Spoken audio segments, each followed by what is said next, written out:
The video you're about to see is my personal rankings of the feature films and TV films of the late great Tobe Hooper. I'll be giving some thoughts with each film as we go along, so without further ado, let's begin. In 18th and last place is Crocodile, released in 2000. Now, even though this film is in last place, there is something strangely watchable about it, and as of this moment it's the only Tobe Hooper film I have on DVD for some reason. And even though the film is pretty poorly made, and a lot of the characters are quite unlikable, and the CGI for the crocodile is pretty laughably bad, there is something kind of engaging about it, which I purely put down to Hooper's directing skills.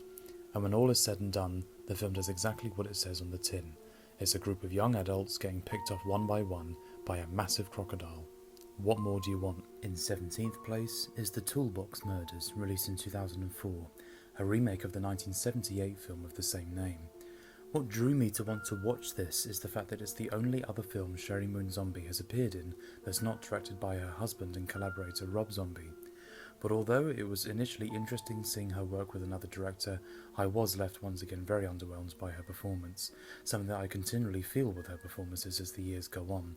It's not as tragic as Rob Zombie's 31, but it is pretty close. But as for the film itself, it's pretty bog standard, and if anything it's made me want to watch the original to see how that compares. There are some good moments here and there, but otherwise it's a pretty forgettable entry in Tobe's filmography. At number 16 is Night Terrors, released in 1993. There is an interesting story in here somewhere, about a girl who travels to Cairo to visit her father, but becomes unwittingly involved in a strange cult, led by a fantastically over-the-top Robert Englund, in one of the 3 films he did with Tobe. At the time I didn't realise that Englund had done 3 films with him, so I was really pleased to see that he worked with both Tobe and fellow director Wes Craven, whom I've always seen as 2 sides of the same coin and cut from the same cloth. Although overall I find Night Terrors to be recommended for Tobe Hooper completionists, it is a pretty inoffensive story and a very easy watch, and one that I am looking forward to revisiting. Moving on to number 15 is his 1990 TV movie I'm Dangerous Tonight, starring Madchen Amick of eventual Twin Peaks fame in the leading role. Although you can tell the film had a very low budget and quite a simple story, which was indicative of TV movies at the time, there is still a very enjoyable movie here and proves that regardless of the budget, Tobe was always able to make a very full-looking film, which was a testament to his professionalism, that he would always be able to do a good job regardless of the size of the budget. And there's a great little cast too, with the likes of Ali Ermey, Anthony Perkins and Dee Wallace making appearances throughout. And number 14 is Djinn, released in 2013, and would also be Tobe's final film before his passing in 2017. And a really intriguing film to end a very varied career. The film takes us away from the usual American sights and sounds that we've grown to see in his films, as this is set in modern-day United Arab Emirates, about a ghost story, and a quite a sad one at that, of a family who are dealing with the loss of their infant child. There are some great allegories to this film, with possibly the paranormal activity that occurs in the film is an allegory to the trauma and grief that the family is struggling with. I've always loved films that use the horror genre as a vehicle to tell a much deeper story with strong themes, and I feel this is a very good example of that, and well worth checking out, as I feel it's a largely overlooked film, and not just Tobe's filmography, but as a horror film in general, as there are some genuinely spooky moments throughout. At 13 is Mortuary, released in 2005. It's a pretty cut and dry story of a family in California who start a new life by running a previously abandoned funeral home, and, unsurprisingly, the place might be haunted, and from there the story goes on. The film's a bit shaky here and there in terms of plot and structure and rhythm, but it's still a good watch all in all, and a great film to watch in a group, as it has a very ominous tone which lasts throughout, and I think has very good rewatch value. It's the type of film that you can easily put on when you're in the mood for a straight up and paranormal-esque horror. No real deep meanings to draw from it, it's just a fun little horror that just goes with the flow. At 12 is The Apartment Complex, another TV movie which was released in 1999, following a graduate student called Stan who becomes the manager of a run-down and shoddy tower block apartment full of unsavoury people doing unsavoury things. I initially went into this film thinking I was not going to like it at all, but as I was watching it I found myself getting more and more into it. It is far from brilliant, but is also far from rubbish, and a great little supporting cast to boot, with the likes of Tyra Banks and Patrick Warburton, John Polito, and once again Ali Ermey. What I enjoyed most about it is that it feels like the kind of film that you discover on TV at around 2 o'clock in the morning, staying in a motel room somewhere in a rough part of town. The whole film had that aesthetic, which I really enjoyed, and I'm looking forward to watching it again. An all but forgotten Tobe film, which I feel deserves a little bit more recognition.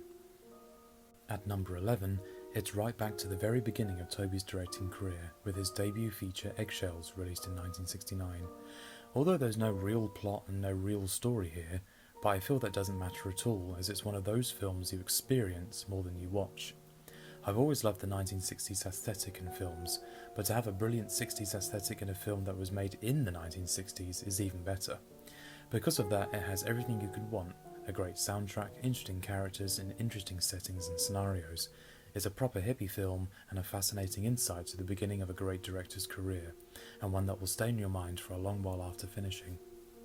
For the final 10, and in 10th place, is Eaten Alive, released in 1976, and the first of Tobe's Crocodile-influenced stories, this being set in the dark, sweaty and claustrophobic swamps of Louisiana, about an unhinged hotel owner played brilliantly by Neville Brand, who feeds customers who have upset and angered him into the swamp to be eaten by said crocodile. No frills and no graces, what you see is what you get. It doesn't need anything more than that. If you're a fan of backwoods redneck horrors, then this is a really good one to watch. Not only was this Robert Englund's first venture with Tobe, there was a scene I couldn't help but notice that Quentin Tarantino must have taken some influence for his film Kill Bill Volume 1.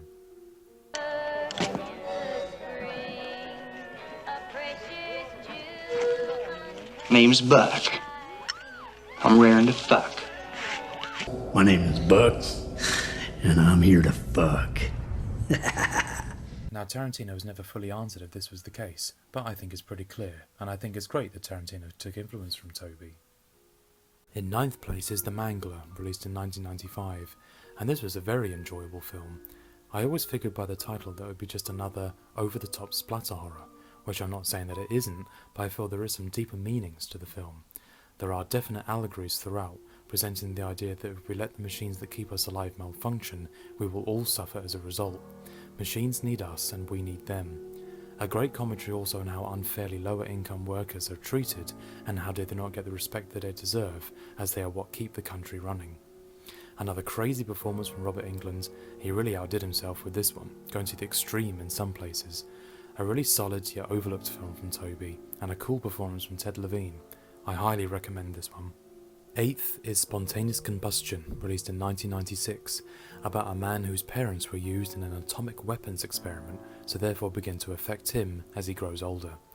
The leading man played brilliant by one of my favourite character actors, Brad Dourif, in what I think is one of his career best, and also one of his least known performances, which I think is a shame because he is magnetic in this film and a perfect actor for Tobe to work with, as they were both very like-minded individuals. Also, with this being a nuclear-themed film, I noticed the opening song was I Don't Want to Set the World on Fire by the Inkspots, who fans of the Fallout video game franchise will recognise immediately, which made me wonder if the game developers drew influence from this. I don't know for sure, but I'd love it for it to be true. In 7th place is Invaders from Mars, released in 1986. Tobe was given a noticeably larger budget for this remake of the 1950s classic of a boy who is trying to stop an alien invasion in which the minds of all the adults around him are being taken over one by one. It is a charming little film in the spirit of Spielberg's E.T. and Close Encounters of the Third Kind, although obviously a bit more darker and a lot more unknown, but I feel just as enjoyable. You could tell Tobe had a lot of fun working on this, with no expense spared, and is thoroughly enjoyable watch from beginning to end. Also written by the late Dan O'Bannon, who wrote John Carpenter's debut Dark Star, and obviously the classic that is Ridley Scott's Alien. In 6th place is Lifeforce, released a year before Invaders from Mars in 1985, and is also another over-the-top sci-fi about a space shuttle mission coming back from investigating Halley's Comet, which returning to Earth brings back a strange race of space vampires who transform most of London's population into zombies. Very 80s through and through, and the only thing that can potentially stop it is an alien who is in the form of a naked woman. Again, very 80s indeed. Another big budget venture for Tobe, which he performed admirably, and another reminder that he is always up for the task no matter the size of the budget or the scope of the story. Although it is considered one of Tobe's more popular movies, it still doesn't get the recognition it deserves. Maybe one day. Coming in at 5th place is The Funhouse, released in 1981, which is a superb film through and through, which all takes place in a classically aesthetic theme park over the course of a long and violent night. The best way I can describe this film is that it's like the first 20 minutes of Rob Zombie's House of a Thousand Corpses, but instead it's for a whole film, which I was all for because I love House of a Thousand Corpses, and so in turn I love this. It's quintessential Tobe created characters, all as unhinged and borderline cartoonish as the next. The film also showcases the brilliant talents of Rick Baker, whom even though did one film with Tobe, he made a lasting impression with his makeup work for the character of Gunther, which went on to be a cult classic horror character among horror fans. In fourth place is Salem's Lot, released in 1979, adapted from the novel of the same name written by the great Stephen King. Although it was released as technically a mini-series, it's now just seen as one big movie, as it was only really just 2 episodes merged into one. One consistent thing throughout all of Tobe's films, good and bad, is his use of locations and aesthetics. Every single one of his films, you can imagine what it would be like to walk around in and take in the atmosphere, and that is certainly the case for this one. You can feel the eerie solitude of the town, as well as the rustic isolation which is inviting, but at the same time ominous.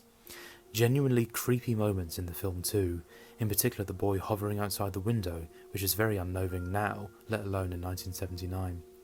Although there is a lot of black humour in Tobe's films, when he wants something to be truly creepy and scary, he really goes for it. One of Tobe's timeless ones, and deservedly so. In third place is the Texas Chainsaw Massacre 2, the long-awaited sequel to his undisputed horror classic.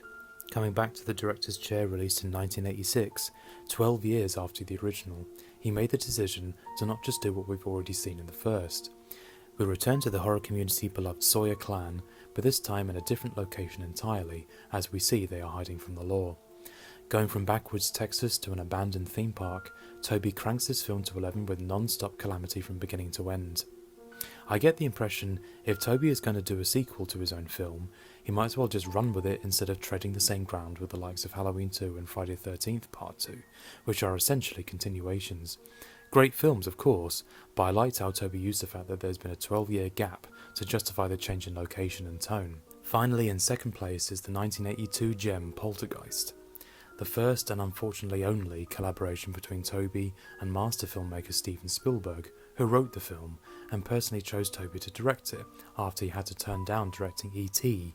as he was busy shooting the Funhouse. So when it came time to Poltergeist being made, Spielberg wouldn't take no for an answer, and I'm glad he persisted, as it gave us quite a literal blend of the two filmmakers' visions mixed into one, with Spielberg's unmatched eye for family dynamics in the heartland of America, with Tobe's eye for the macabre, malice and horror. Perfect combination of their talents, and they made a great creative team. I've never understood why people think Spielberg ghost directed the film. To me, it just shows how much people don't know about Tobe Hooper as a director. And finally, in first place is none other than the game changer that is the Texas Chainsaw Massacre. I can only imagine what it must have been like to see this film on release back in 1974. To say it tilted the axis of the horror genre is a massive understatement. After its release, it changed what people perceived horror films to be. In the years before, people's idea of horrors were the dwindling days of Christopher Lee and Peter Cushing Hammer horrors, as well as other ghost stories and monster movies. Bela Lugosi was dead, Boris Karloff was dead, and the horror genre was starting to slow down in the eyes of the industry. Then to have this film come out of nowhere must have caught everyone off guard. Tobe did away with ghosts and monsters, and instead had the monsters be real human beings in this twisted tale of a group of young adults stumbling across the wrong place at the wrong time with arguably the horror genre's most famous family. Coming up to 50 years later, the film still holds up completely. Considering it was made on a shoestring budget and with a crew of college graduates who have never made a film before in their lives, I think everyone involved, cast and crew, did an incredible job, and this film changed the course of how horror films were thought about and therefore made afterwards. Thank you for watching my little video of my rankings of Tobe's films. Even though I like some films a lot more than others, all of them are made with equal artistic flair and from a deeply rooted passion. I've always felt Tobe Hooper doesn't get the true respect he deserves when talking about great film directors.